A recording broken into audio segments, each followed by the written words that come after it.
What we're going to do in this video is take a look at an example of how computer instructions are encoded in binary and stored in RAM.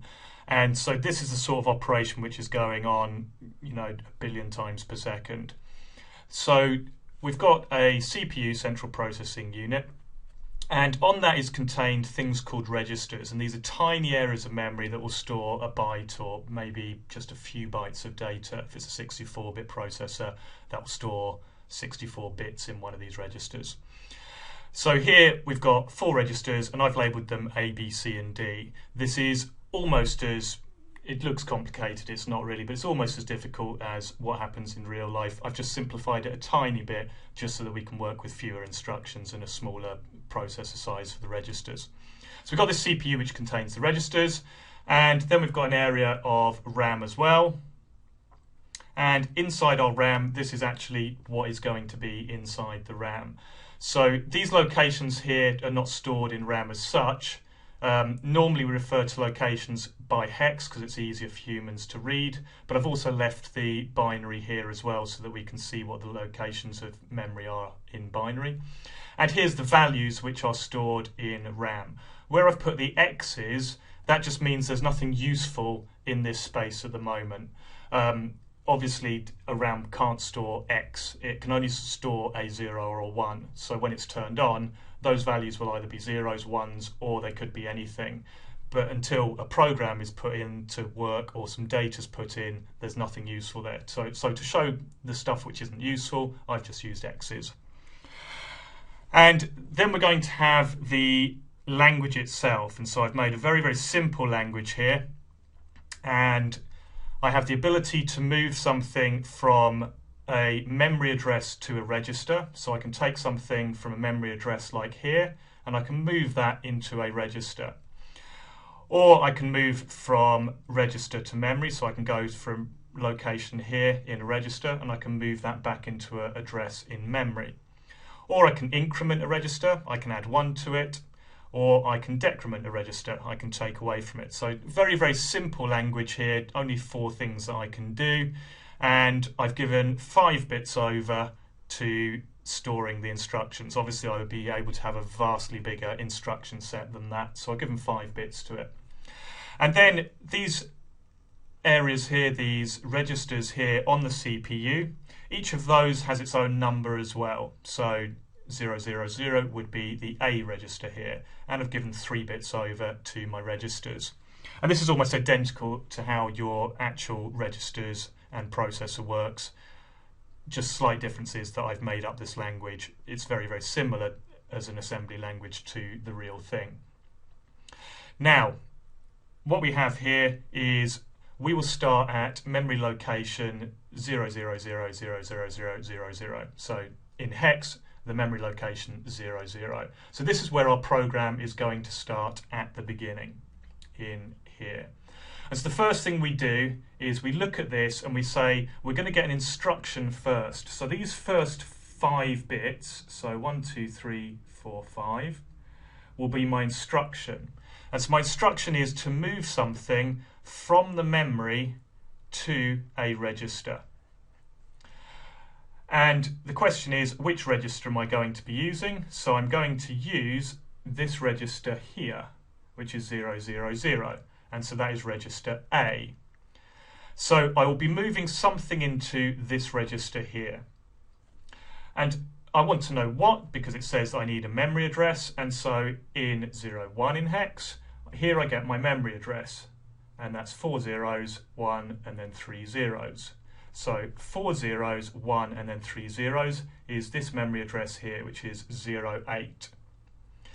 And so I've got this value here, which is all zeros and 1 bit at the end, and I'm moving that into A. So 1, 2, 3, 4, 5, 6, 7 zeros and a 1 moves into A.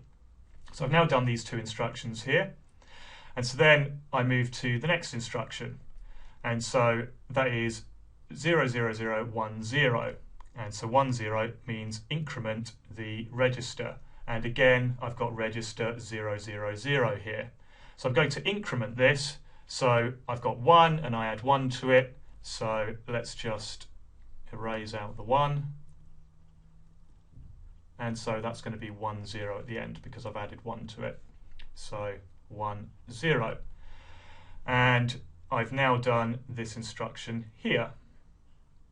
Next instruction, I've got 1 2 3 4 zeros and a 1, so 1 2 3 4 zeros and a 1. So I'm looking at this instruction here, and I'm going to be doing it with 0 0 0, which is A again.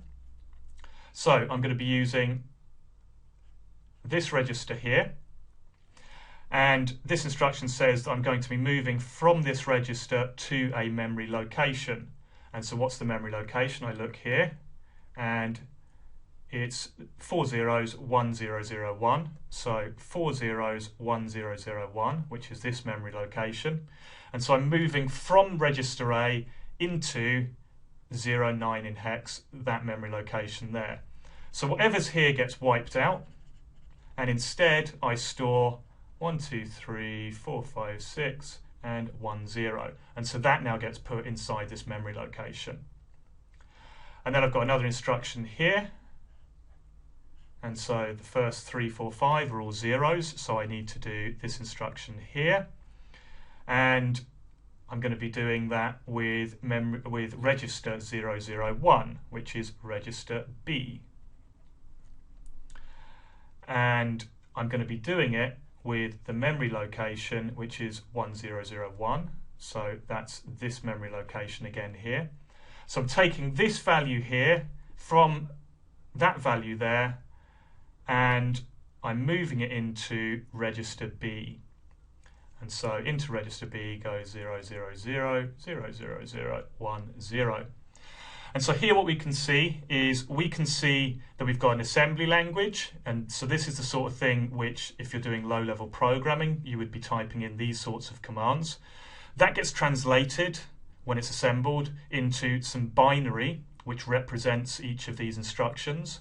The registers that we use get assembled into their binary representations, and then we can also access our RAM, and we can read in and out of RAM by using the memory locations, which again are in binary. And in this way we're able to do things like add, subtract, and all of the operations which you do in programming end up as this very low level, either low level programming language or very low level binary, which is working directly with the hardware.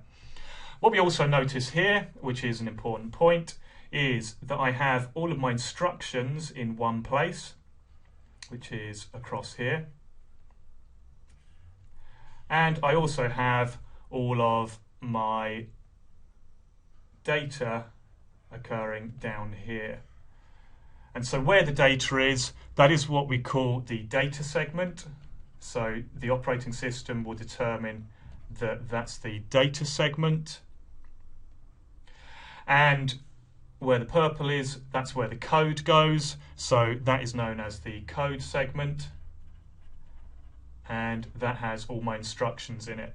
So I'm able to keep my instructions in one place, and the operating system knows that if it's in the code segment, it's able to execute and run those instructions. If it's in the data segment, it shouldn't be running them. And that's how it differentiates between the two sorts of data which I have in RAM, the instructions and the data itself.